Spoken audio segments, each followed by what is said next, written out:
l'intelligence artificielle d'hier à aujourd'hui. Après avoir fait un bref tour d'horizon sur ce magnifique thème, nous attendons à présent de rentrer dans les détails techniques avec vous. Maintenant, je vais vous parler un peu des réseaux de neurones. Alors, du coup, l'IA qui était au départ sur les systèmes à base de connaissances, des ontologies et raisonnements, aujourd'hui connaît des développements. Donc on a un aspect de l'IA autour du big data. Alors ici, autour du big data, les questions que l'on se pose là, c'est on a des données et on en a en abondance. Et il y a toute une science qui se développe autour de ça, qui s'appelle la science des données. Et l'objectif de cette science, c'est de dire, est-ce qu'on peut tirer des connaissances de ces données-là? Donc on a beaucoup de données, de toutes sortes, et on va aller fouiller ces données pour en extraire de l'information, pour en extraire des connaissances qu'on n'avait pas au départ. Okay? Donc ça, c'est une des branches de l'IA qui se développe aujourd'hui. L'autre branche qui est intimement liée au big data, c'est les systèmes d'apprentissage. C'est de l'apprentissage automatique. Okay? Apprentissage automatique. Donc c'est plus connu sous le nom de machine learning. Okay? Et ici, dans les machine learning, on a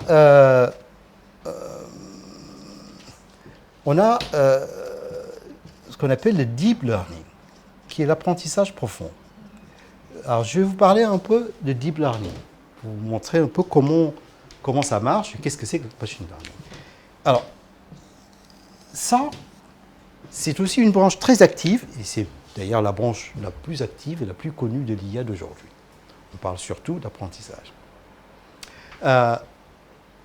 On n'est pas dans cette logique de formaliser, de conceptualiser la connaissance. Ici, on est en aveugle, en fait. On a les données, on en a en abondance, on a un système, un modèle qui est très flexible, donc c'est le réseau de neurones. On entraîne le réseau de neurones à apprendre, et puis après, on le laisse se débrouiller. D'accord? Alors, comment on l'apprend? Okay? Alors, pour pouvoir apprendre, on a besoin du big data. Donc, le big data, ici, c'est pour entraîner le réseau. Alors, comment on fait? On essaie, là, on va aller voir du côté des neurosciences. On va essayer de comprendre comment fonctionne le cerveau. On ne va pas le comprendre, on en est loin, mais on va en extraire quelques mécanismes de base, et ces mécanismes-là, on va les appliquer à un système artificiel. Et c'est ça qu'on appelle le machine learning ou le deep learning. Alors, l'ingrédient de base ici, c'est les réseaux de neurones. Alors, qu'est-ce que c'est qu'un réseau de neurones? Un réseau de neurones artificiel est inspiré des réseaux de neurones qu'on a au niveau du vivant.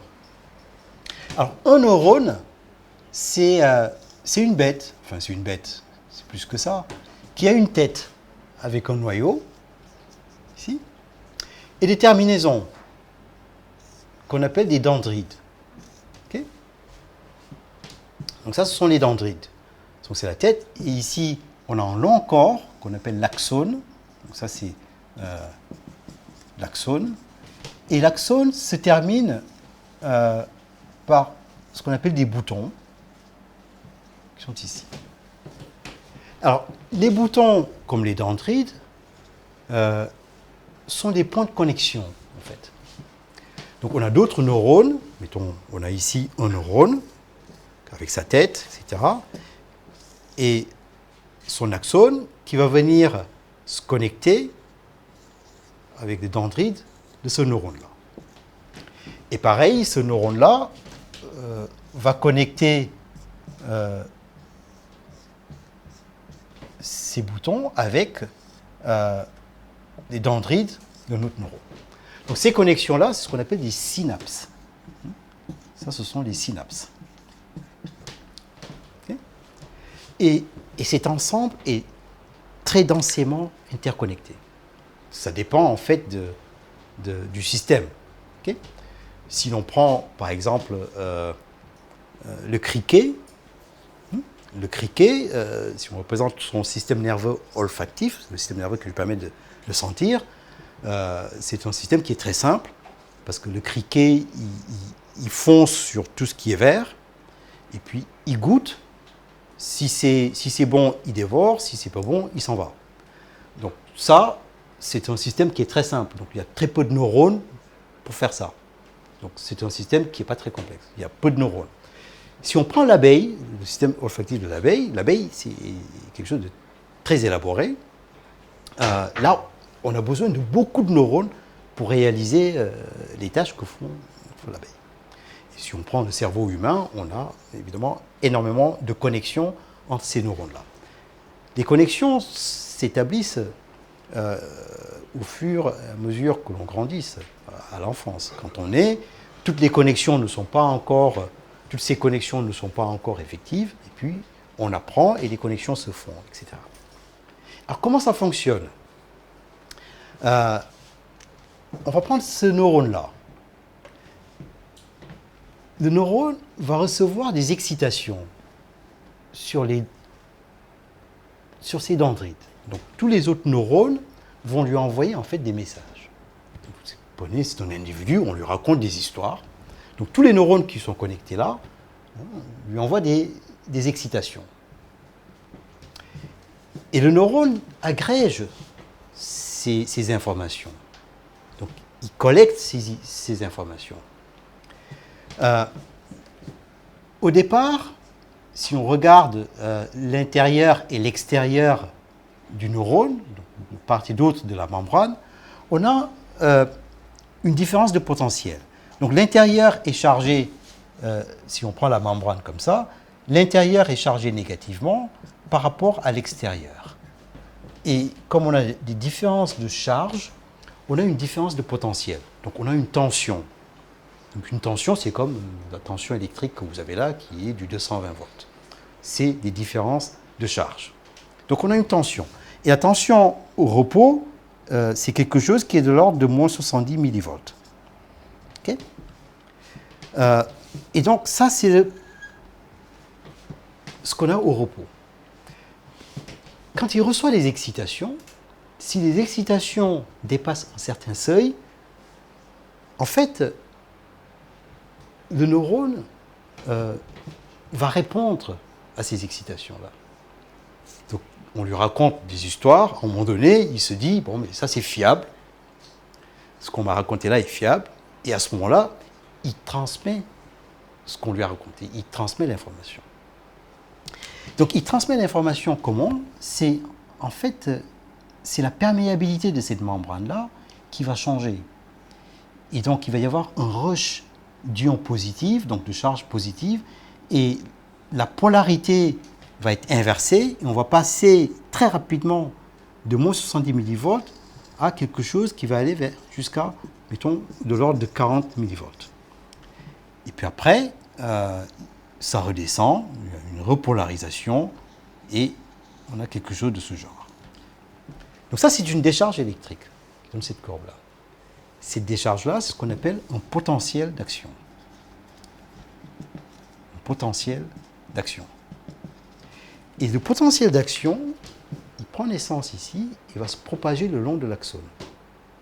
Il va se propager le long de l'axone et puis va venir exciter maintenant les autres neurones qui sont là. D'accord ? Et ça se propage à une vitesse extrêmement grande de 100 mètres par seconde. Les tailles d'un neurone, c'est quelque chose de l'ordre du micromètre. Okay ? Donc 100 mètres par seconde sur des distances de l'ordre du milliseconde, c'est quasiment instantané. Et donc les neurophysiologistes disent que c'est ça l'information qui circule dans le cerveau. C'est comme ça que les neurones génère l'information qui nous permet, à nous humains, d'avoir conscience de nous, de réfléchir, de lever une main, de faire tout. Okay. C'est comme ça, c'est ça l'information, c'est ça la connaissance. L'apprentissage, en fait, c'est simplement des connexions qui se renforcent, etc. Donc voilà ce qui se passe au niveau d'un neurone. Mais on a des populations de neurones qui se mettent ensemble, parfois, pour coder une certaine information. Et une question qui excite beaucoup en neurosciences, c'est comment décoder l'information neuronale. Donc si l'on regarde l'activité d'un neurone, en fait, ces choses-là sont, ça c'est quelque chose qui est étalé, enfin c'est un zoom, mais si on regarde l'activité d'un neurone, on va avoir ce qu'on appelle des trains de spike, on va avoir des décharges, des trains de décharge qui peuvent être plus ou moins espacés dans le temps. Voilà, donc on va avoir des trains de spike, des trains de décharge comme ça. Ça c'est l'activité d'un neurone. Et on pense que la façon, le codage de l'information est représenté par deux choses. C'est les écarts qu'il y a entre les instants de décharge, les instants où le neurone va décharger, et aussi la quantité de décharge par unité de temps. C'est ce qu'on appelle donc, le codage temporel ou le codage fréquentiel. On essaie de comprendre ça, on essaie de décoder ça, mais ce n'est pas facile. Mais voilà comment ça se passe. Alors maintenant, nous, pour les réseaux de neurones artificiels, on essaie de reproduire ça, parce qu'on se dit, si on sait reproduire ce que fait le cerveau, ben, on aura la capacité d'apprentissage, puisque le cerveau, c'est justement l'organe qui nous permet d'apprendre. Donc on va essayer de modéliser tout ça par des équations mathématiques.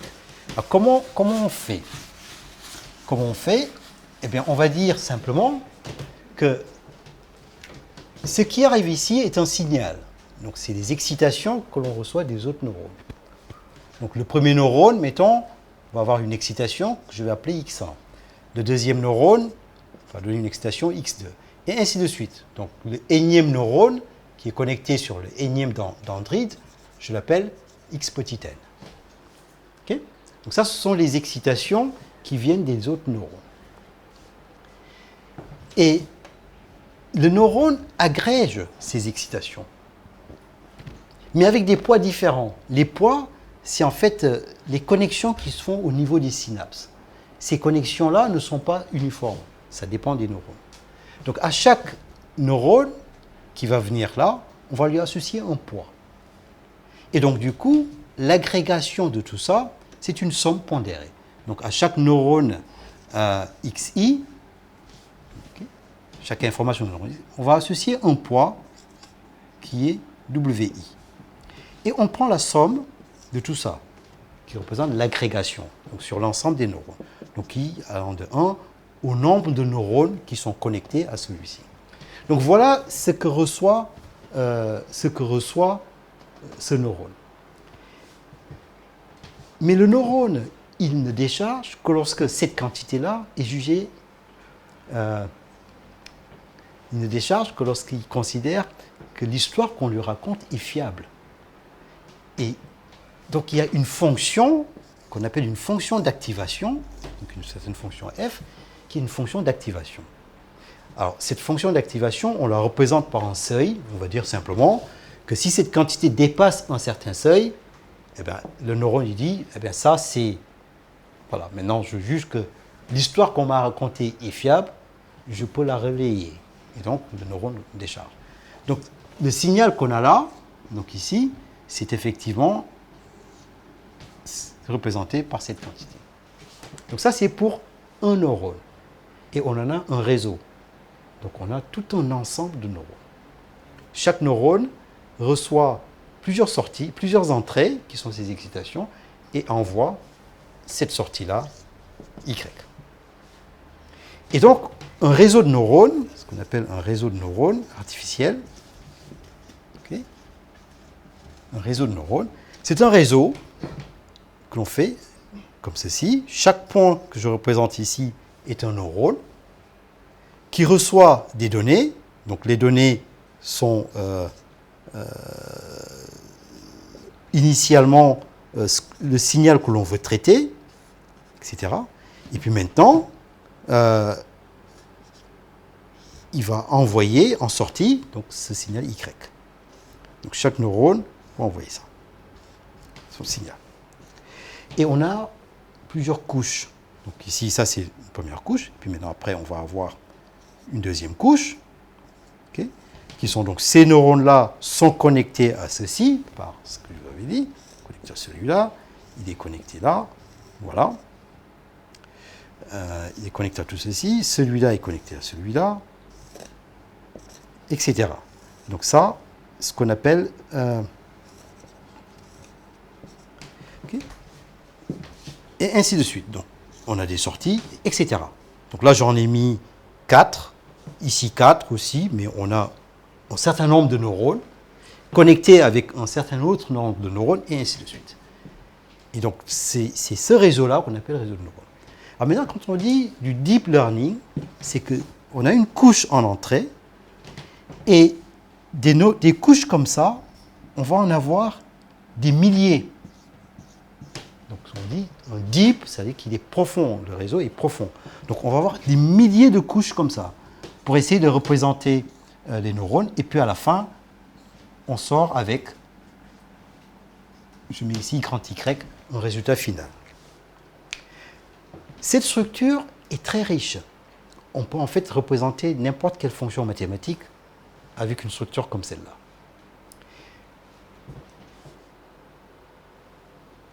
Et ici, vous voyez, chacun de ces petits ronds-là, c'est un neurone qui reçoit plusieurs signaux. Donc, les flèches qui arrivent là, ce sont ces différents XI.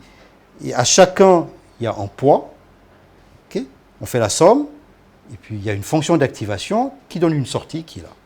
Et cette sortie va attaquer, ainsi de suite. Donc, c'est ça les réseaux de neurones. Maintenant, comment on apprend avec ça?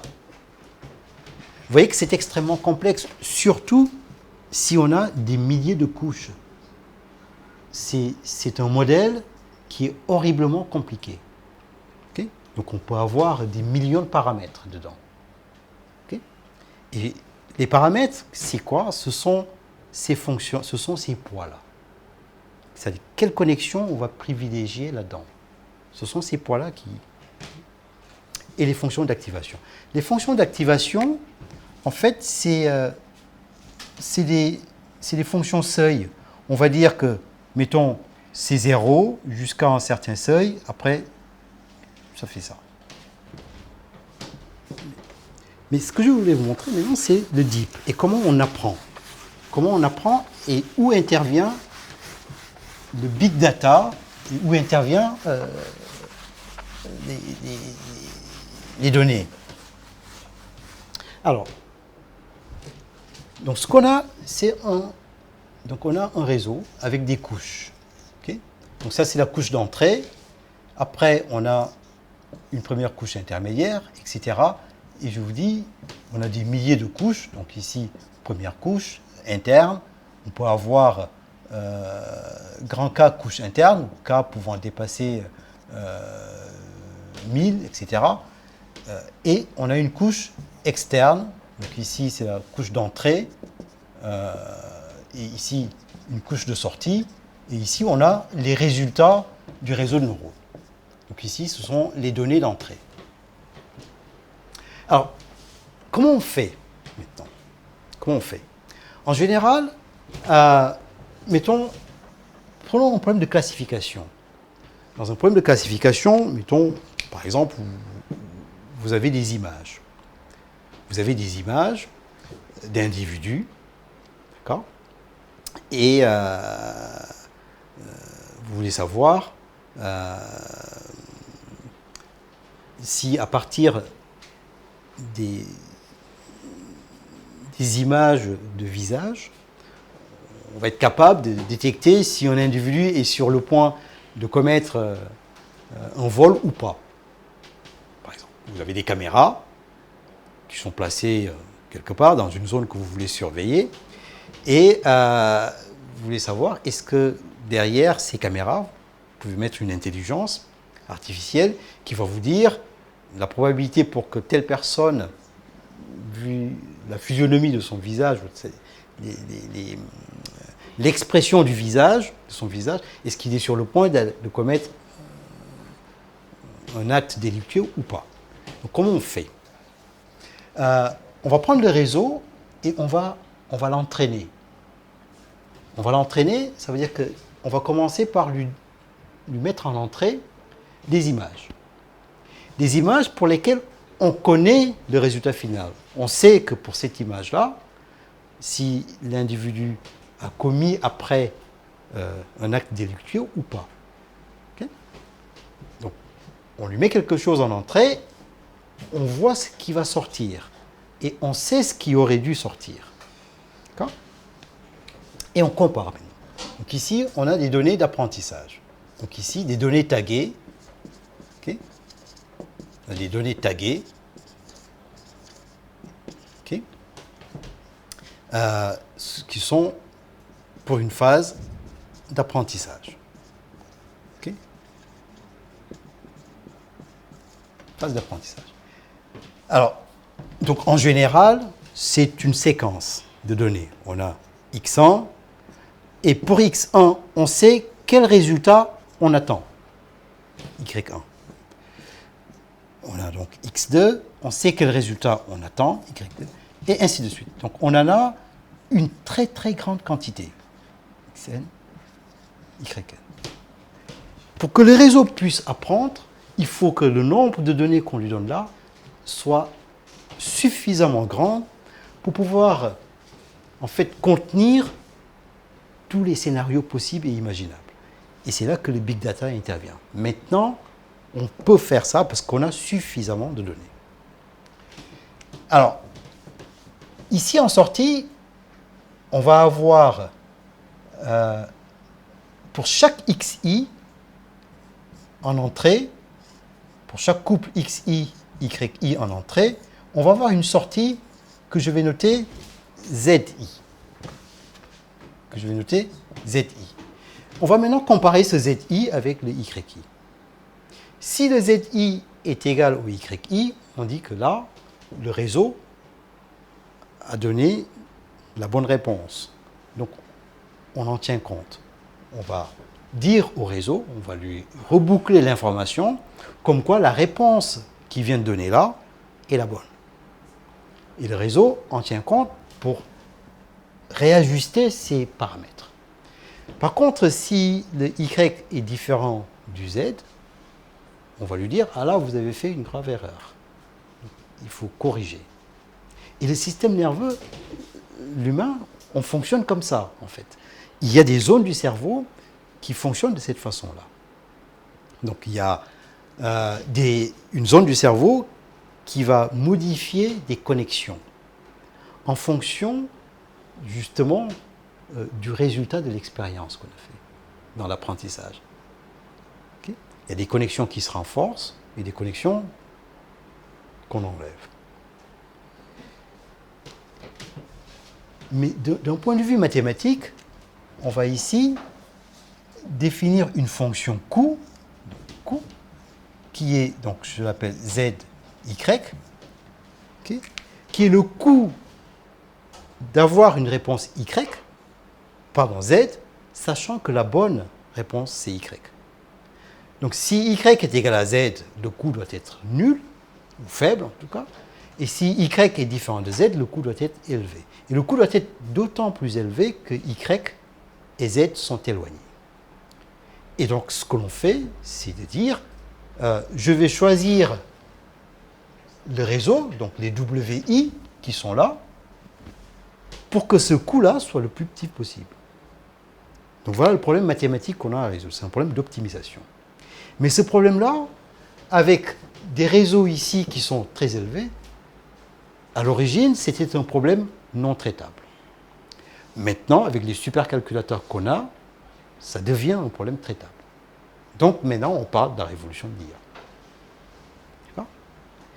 Et si demain, on a un ordinateur quantique, donc ça c'est la révolution qu'on attend et qui tarde à venir, ces problèmes-là vont devenir un jeu d'enfant. Parce qu'avec le quantique, les puissances de calcul qu'on attend sont infiniment plus importantes que les supercalculateurs qu'on a, qui sont de l'ordre du pétaflop, avec un objectif de l'hexaflop. Avec les ordinateurs quantiques, on va dépasser ce genre de choses de très très très loin.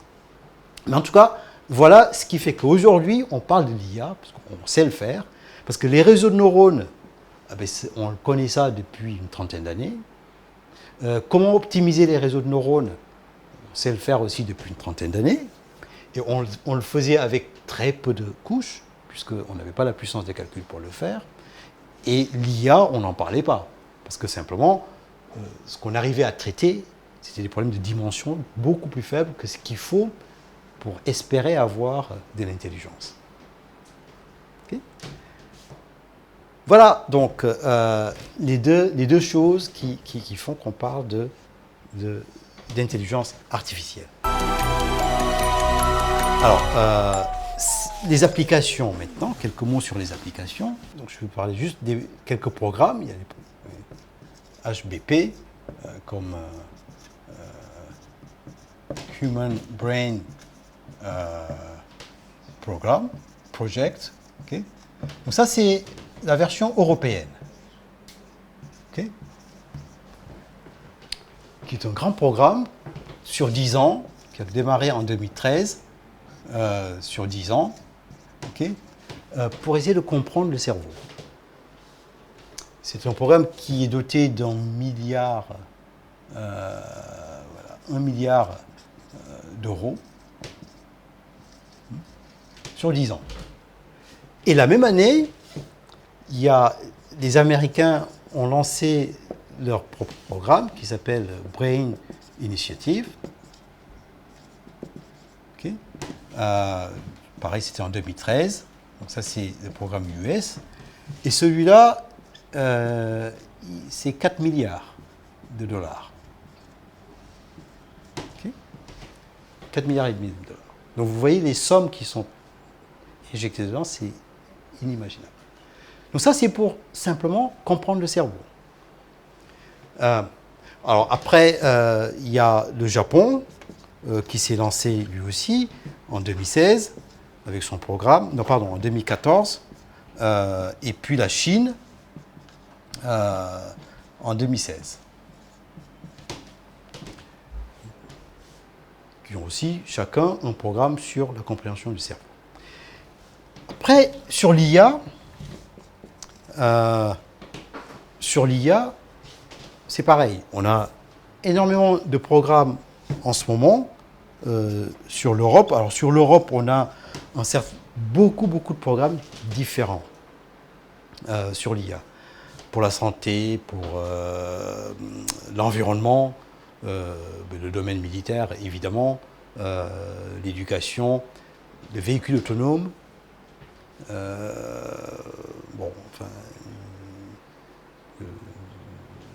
les réseaux de futur, les télécoms. Alors, comment on fait? Vous savez, des supercalculateurs, tout le monde n'en a pas. Donc, comment on fait? Donc, on a des réseaux de neurones qui sont construits avec un nombre de couches énorme et qui sont déjà entraînés par un supercalculateur. Donc aux États-Unis, Netflix, par exemple, des compagnies comme ça, ont des réseaux qui sont déjà entraînés. Ils ont lancé des supercalculateurs dessus avec des données qu'ils ont en abondance. Et les réseaux sont déjà entraînés, et les poids définis, etc. Maintenant, les autres compagnies, les autres utilisateurs qui ont moins de moyens, vont prendre ces réseaux-là pour y faire tourner leurs propres applications. Okay. Le problème, c'est que tout le monde n'a pas accès, d'abord aux données pour faire de l'apprentissage, et tout le monde n'a pas accès aux supercalculateurs. Et c'est ça qui va faire une différence énorme. Celui qui va avoir les données et les supercalculateurs, mais il aura la connaissance. Et s'il a la connaissance, il aura le pouvoir économique. le pouvoir militaire, et donc il va dominer. Et tous ces pays-là se font la course, en fait. Les Européens savent que s'ils traînent, eh ben, les États-Unis et la Chine surtout vont les dépasser. Et donc du coup, c'est la course à celui qui va dominer le monde. Celui qui va dominer le monde, c'est celui qui a la connaissance. Et celui qui a la connaissance, aujourd'hui, c'est celui qui a la puissance de calcul et celui qui a les données. Et le monde, en ce moment, les données, c'est Google, Apple, Facebook, Amazon. C'est eux qui ont les données. Les Européens essaient de monter leur propre truc, mais ils sont déjà en retard là-dessus.